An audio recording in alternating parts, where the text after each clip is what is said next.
gimdą reikia įsivaizduoti kaip balioną su užrištu galiuku, iš tikrųjų, kad evakuotųsi kraujas ir atšokusi gleivinė, kuri nereikalinga, nes moteris nepastojo, reikia, kad pašalinti tą išvešėjusią gleivinę, tai turi susitraukti gimdos raumuo, kad galėtų normaliai atsidalinti gleivinę ir mechaninių išstumimo būdu pašalinti lauk.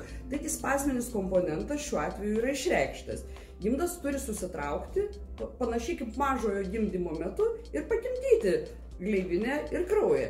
Ir spazmas, ar tai būtų mėšlungis kojos raumenyse, ar tai būtų gimdos spazmas, tai yra pakankamai išsiskiria visa eilė biocheminių medžiagų, kurios dirgina nervinės šakneles, receptorius ir duoda išreikštą skausminį sindromą.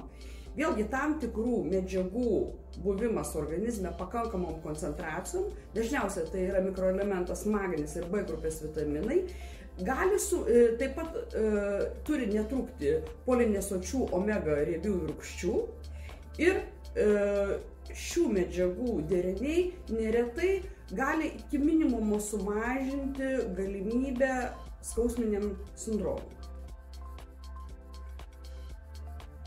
Daugeliu faktorių čia gali lemti. Gali lemti ir konstitucinės savybės, ir hormonų balansas, moterim, kurios turi ne visai tvarkingą hormoninę situaciją, tai yra ir gretutinių endokrininių ligų, taip pat nelabai reguliarų menstruacinį ciklą, kuomet nėra labai taisyklingai išsiskiriantis lytiniai hormonai, tuomet tas skausminis pojūtis gali būti stipresnis. Vėlgi, moteris, kurios vartoja sudėtinės kontraceptinės tabletės, tarkim, kada mes atjungiam, galim sakyti, savo kiaušidžių funkciją ir perprogramuojam visą hormoninį statusą pagal tabletės, tai reiškia, mes modeliuojame ciklą.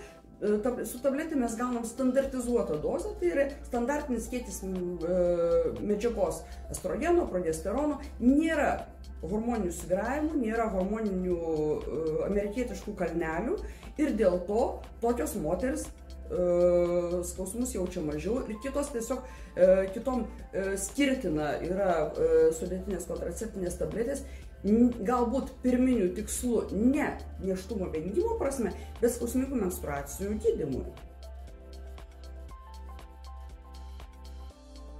Itin stiprus skausmas nenormalu. Maudžiantis, tempiantis yra normalu, bet vėlgi skausmas lenksis nevienodas. Mes vėlgi turim ne visi vienodai skausmo receptorių. Mes savo klinikiniai praktikoje matom ir pooperaciniam variante. Vienom moterims suveikia nuskausminantis vienos sudėties, vieno cheminio junginio, kitom geriau kito cheminio junginio. Ir vienom galbūt geriau yra koks nors paprastas analginas, o ne morfijus.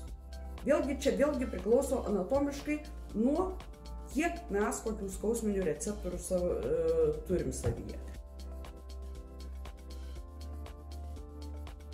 Iš tikrųjų, aš manau, kad geriau būtų specialisto konsultacija. Galime vartoti raminančias įvairias žoleles, valerijonus, sukadžolę, lavandą, aromaterapiją, taip pat nuotaiką gerinantis aromatiniai aliejai citrusinių gali būti naudojami. Taip pat, tarkim, ramunėlės turi spazmus atpalaiduojančias savybės, galim naudoti. Taip pat visiškai neblogai yra medetkos, nes medetkos turi savyje medžiagų panašių progesteroną, į antro ciklo fazės hormonus. Galima taip pat naudoti įvairius fitoterapinius preparatus, kurie yra standartizuoti, tabletuoti, kapsuliuotoj formoje ir tuo būdu pagerinti tos vadinamos neskausmingų mėnesinių arba dismenorėjos simptomus. Aš manau, kad dera, jeigu simptomai nėra labai išreikšti, tai natūralūs metodai yra pakankami, turėtų duoti efektą. Tačiau jeigu skausmas yra tikrai jau yra patologinis, dažniausiai mums greičiausiai to neužteks.